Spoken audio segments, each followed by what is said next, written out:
안녕하세요. 주말에 잠깐 어디 좀 갔다 와서 이렇게 뉴스를 보니까 이제 세상이 뒤집어져 있네요. 세상에 이런 일이. 예, 정말 초자연현상이 일어났습니다. 10월에 눈이 내렸어요. 이 기상이변에 대해서 각자 사람들은 자기의 데이터를 가지고 이제 분석을 하고 있어요. 이 온갖, 이 커뮤니티와 뉴스들은 이 3차 선거인단 미스테리를 이제 다 각자 얘기하고 있습니다. 자기 나름의 분석을 해서. 근데 지금 이 상황에서는 사실은 이게 뭐다라고, 이게 뭐 역선택인지, 어떤 종교 집단의 적인지, 뭐, 민주당 안에서 일어난 일인지를 알 방법은 없어요. 검찰 수사가 들어가거나 민주당이 역추적을 하지 않은 이상은. 한 가지 분명한 것은 처음에 이 결과를 딱 봤을 때는 서울?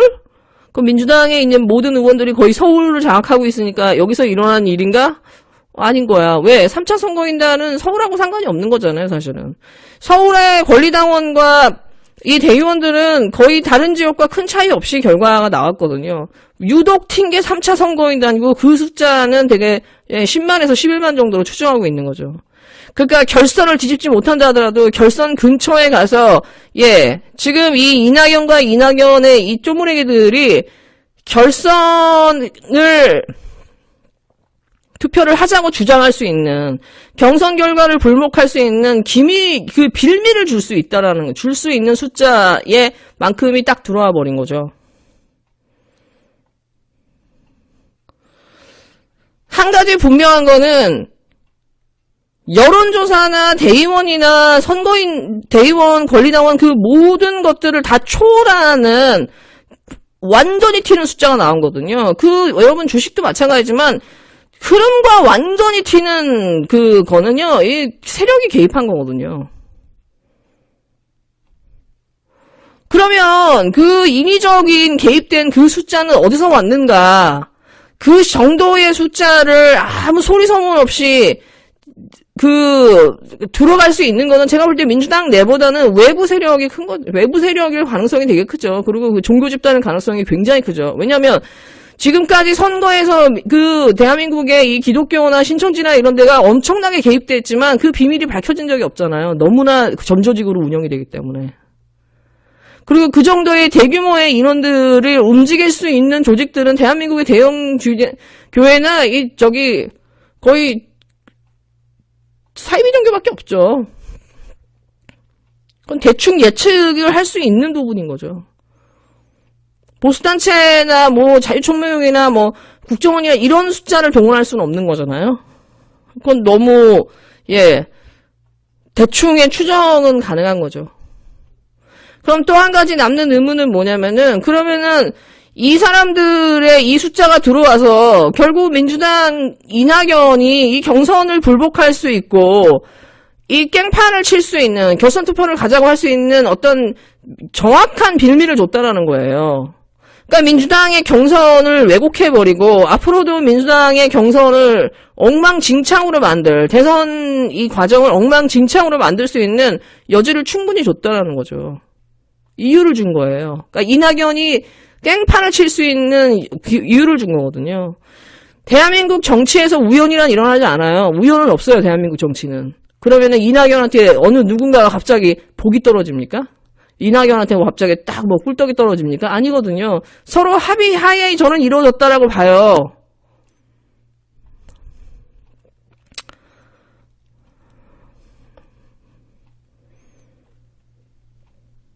서로 이익이 맞으니까. 지금 결선 투표를 가자고 하고 경선 불복을 지금 계속 이런 식으로 이낙연 캠프에서 주장하고 있는 바를 이렇게 보시면 결선 투표를 가면 이낙연이 될 가능성이 있나요? 없어요. 그런데도 이 짓을 한다라는 거는 그냥 이재명이 안 되게 하기 위한 거거든. 민주당 경선을 망쳐놓겠다라는 거거든요.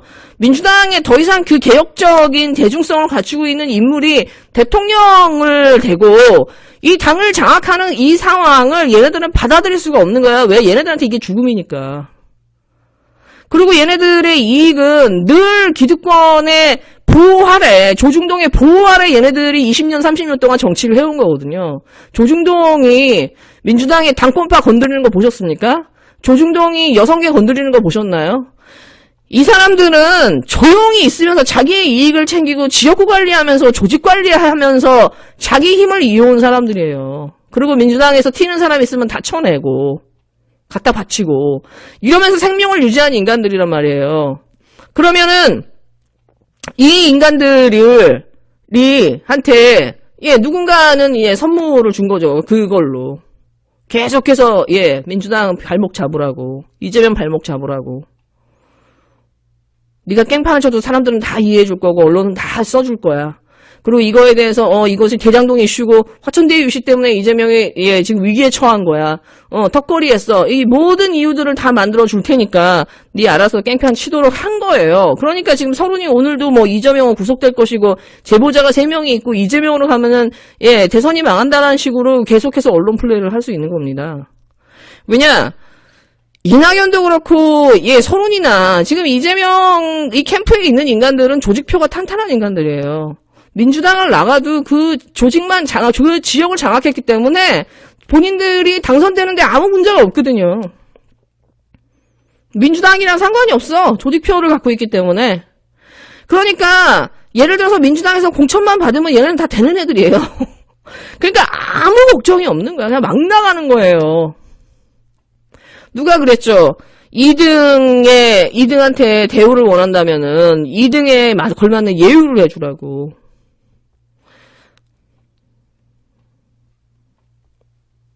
저는 이게 이 어설픈 원팀, 이 순정만화 같은 이 원팀, 말도 안 되는 이 거짓말이 결국은 우리 당과 지지자들 다 망쳤다고 생각해요.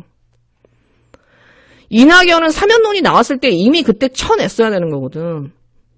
2월 달에 검찰개혁을 안 했을 때 쳐냈어야 되는 거거든요. 4월 달에 지방선거에 졌을 때 이낙연은 쳐냈어야 되는 거거든요.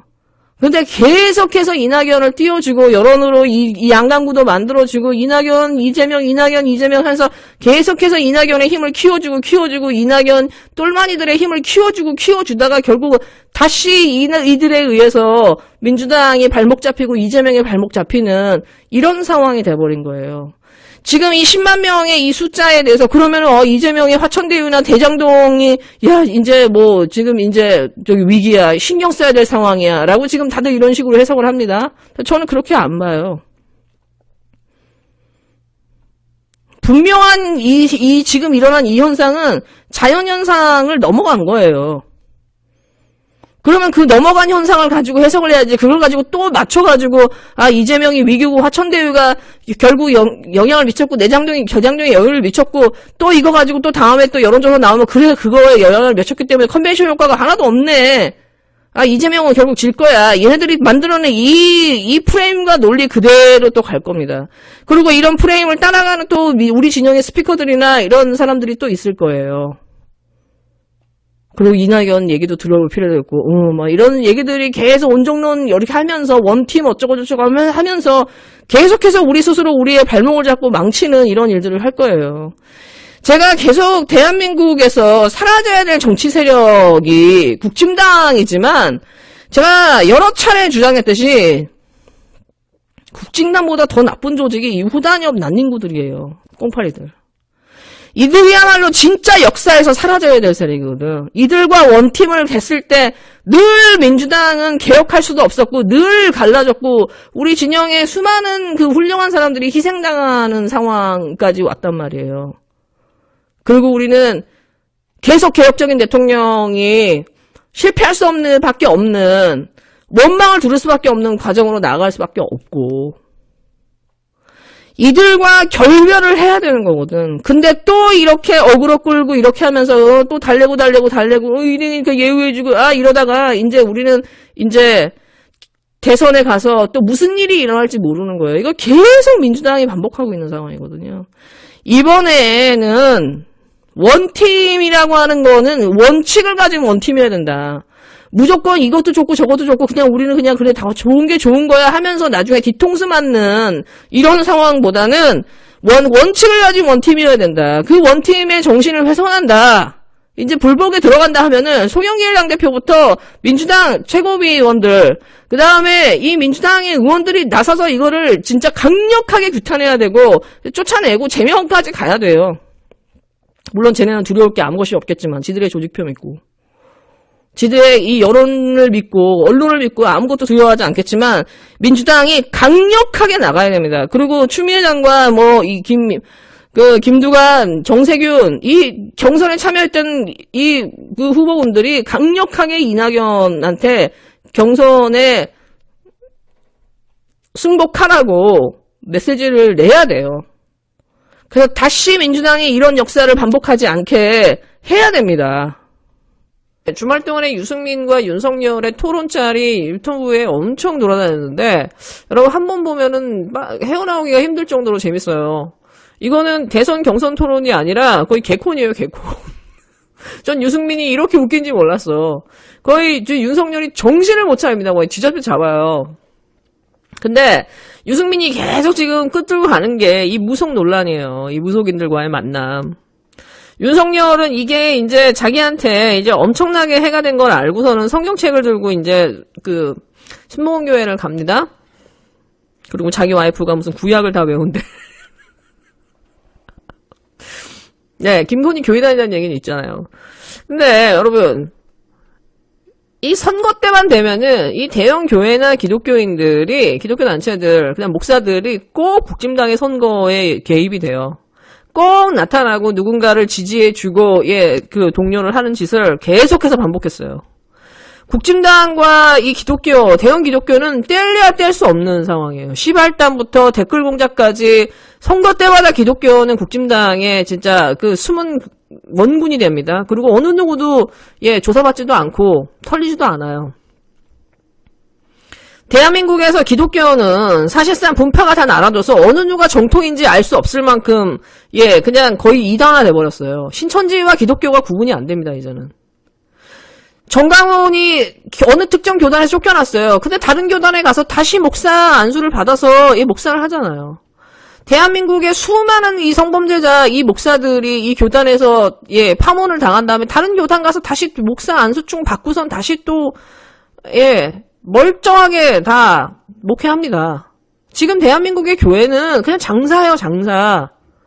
종교 집단이 아니에요. 종교 집단이라고 할 수도 없어요. 예수는 없어요, 대한민국. 제가 결단코 얘기하건데. 물론 소수의 어필군매는 있겠죠. 근데 대한민국의 지금 이 교회는 그냥 정치 장사, 비즈니스가 됐어요, 비즈니스가. 사실상 그 무속이든 대한민국의 기독교든 종교 소위 얘네들이 말하는 사이비 종교는 차이가 없어졌어요. 기독교는. 근데도 얘네들이 막강한 영향력을 국진당한테 행사하고 있고 이 대형교회 목사들한테 국진당의 이 대선 후보들은 쩔쩔맵니다. 여전히 우리는 20세기의 이 신전 정치를 벗어나지 못하고 있어요. 무속인한테 의지하거나 그 대형교회 목사한테 쩔쩔매는 대선 후보가 무엇이 차이가 있는지 잘 모르겠어요. 저는 유승민이 막 쥐잡듯 잤는데 사실 윤석열이 성경책을 들고 그 순복음교회 목사 찾아가는 거나 정법 찾아가가지고 손바닥 빨간불 보면서 헤헤거리는 거랑 뭔 차이가 있는지 사실 잘 모르겠어요. 진짜 국진당은 사실상 신정정치 아닌가요? 최순실 박근혜도 그렇고. 네, 여러분 즐거운 하루 되세요.